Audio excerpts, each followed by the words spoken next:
기독교 선교는 지난 한 세기 동안 정말 엄청난 변화를 겪었거든요. 서구에서 시작된 믿음이 어떻게 전 세계로 퍼져나가면서 그 지역의 문화랑 만나서 완전히 새로운 모습으로 피어났을까요?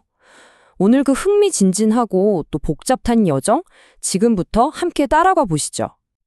자, 한번 생각해 보세요. 신앙이 국경을 넘을 때 과연 어떤 일이 벌어질까요?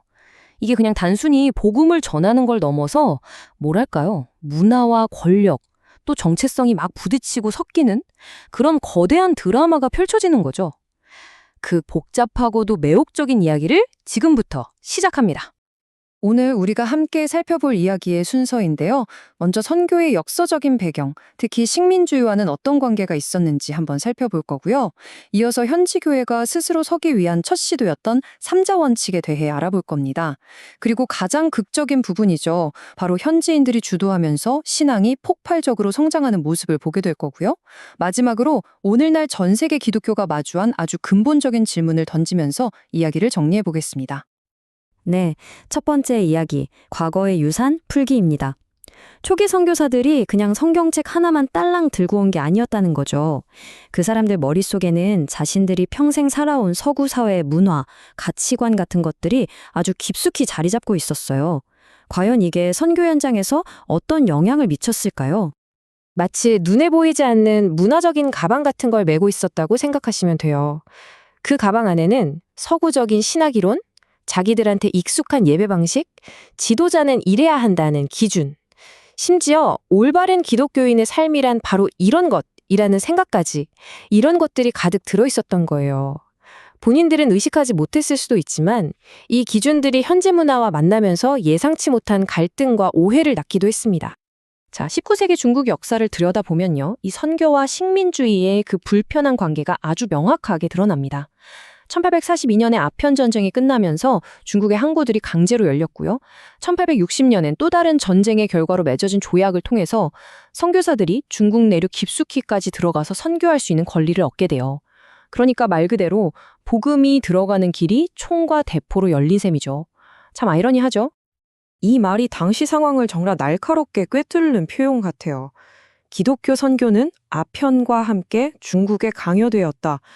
물론 선한 의도를 가진 선교사들도 많았지만 결국 그들의 활동 자체가 제국주의 침략이라는 더 큰 그림 안에서 이루어졌다는 사실, 이걸 부정하긴 어려운 거죠.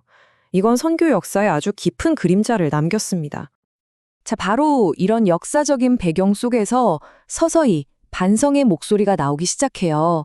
이런 방식은 뭔가 잘못됐다. 어떻게 하면 외국인 손을 떠나서 진짜 현지인들이 주인이 되는 교회를 세울 수 있을까? 바로 이 고민에 대한 첫 번째 대답이 등장합니다. 그게 바로 삼자 원칙이라는 아이디어였어요. 삼자 원칙, 이름 그대로 세 가지를 스스로 하자는 거였어요. 19세기 중반에 나온 선교 전략인데요. 첫째, 재정적으로 자립하고, 둘째, 리더십은 현지인들이 맡아서 자치하고, 셋째, 복음 전파도 스스로 하는 자전하는 교회를 세우자는 거였습니다.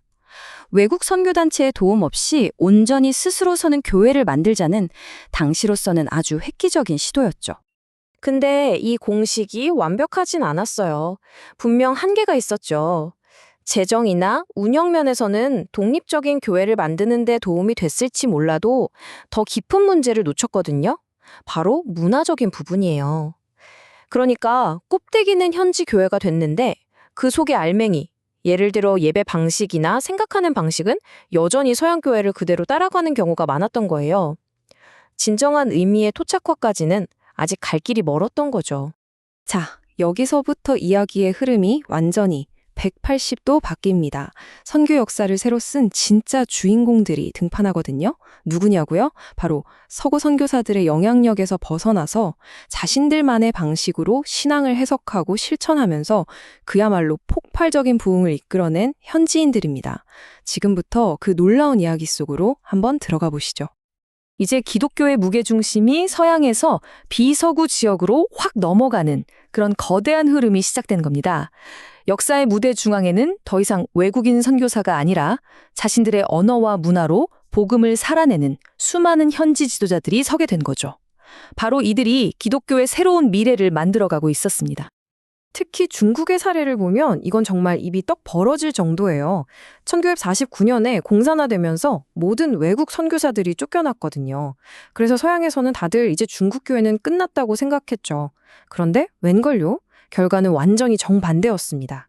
엄청난 핍박 속에서 교회는 오히려 폭발적으로 성장해서 지금 가정교회 성도 수만 해도 5천만 명이 넘을 것으로 추정돼요. 더 놀라운 건 뭔지 아세요? 이 엄청난 부흥을 이끈 사람들이 바로 이름도 없는 평신도, 특히 수많은 여성 지도자들이었다는 사실이에요. 라틴 아메리카도 마찬가지예요. 거의 기적에 가깝죠. 1900년에 고작 5만 명이었던 복음주의 신자가 한 세기가 지난 지금은 5천만 명이 넘어요. 이 그래프가 보여주는 이 수직 상승 곡선 보이시죠? 20세기 기독교 역사에서 가장 놀라운 변화 중 하나로 꼽힙니다. 전통적인 카톨릭 대륙으로 알려졌던 것이 어떻게 세계에서 가장 역동적인 복음주의의 중심지 중 하나가 될 수 있었을까요? 아프리카의 윌리엄 해리스라는 인물은 이 토착 리더십이 얼마나 강력한지를 보여주는 정말 상징적인 인물입니다. 그는 서구 선교사들처럼 양복 입고 어려운 신학을 얘기한 게 아니고요. 그냥 맨발로 지팡이 하나 짚고 다니면서 복음을 전했어요. 당시 한 정치인이 그를 묘사한 글을 보면 그의 메시지가 얼마나 사람들의 마음을 움직였는지 알 수 있어요. 절망에 빠진 사람들에게 살아계신 하나님을 만나게 하고 영혼의 기쁨과 가벼움을 선물했다는 거죠. 이 단순하고 강력한 메시지가 서아프리카 전역에 거대한 부흥의 불길을 일으켰습니다. 자, 지금까지 기독교가 전 세계로 퍼져나가면서 겪었던 정말 놀라운 변화들을 쭉 살펴봤는데요. 이제 마지막으로 이 모든 이야기의 한가운데를 관통하는 아주 근본적인 질문, 끝나지 않는 어떤 긴장관계에 대해서 이야기하면서 마무리를 해볼까 합니다. 바로 신앙의 두 얼굴입니다. 전 세계 어느 기독교 공동체든 이 두 가지 힘 사이에서 아슬아슬하게 줄다리기를 하고 있다고 보시면 돼요. 하나는 우리 문화에 깊이 뿌리내리고 싶어 하는 힘, 이걸 토착화 원리라고 부르고요. 다른 하나는 특정 문화를 넘어서 전 세계의 다른 신자들과 연결되고 싶어 하는 힘, 바로 순례자 원리입니다. 너무 한쪽에만 치우치면 자기 정체성을 잃어버리거나 아니면 세상과 단절돼서 고립될 수 있겠죠. 이 두 힘 사이에서 건강한 균형을 찾아가는 것, 이게 바로 모든 교회의 숙제인 셈입니다. 그래서 결국 우리는 이 마지막 질문 앞에 서게 되는 겁니다. 어떻게 세계적인 신앙은 보편적이면서 동시에 진정으로 현지적일 수 있을까? 이 질문에 정답은 없습니다. 왜냐하면 전 세계 수많은 기독교 공동체들이 지금 이 순간에도 각자의 자리에서 자신들만의 답을 온몸으로 만들어가고 있기 때문이죠.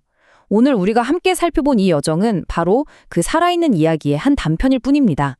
여러분은 이 질문에 대해 어떻게 생각하시나요?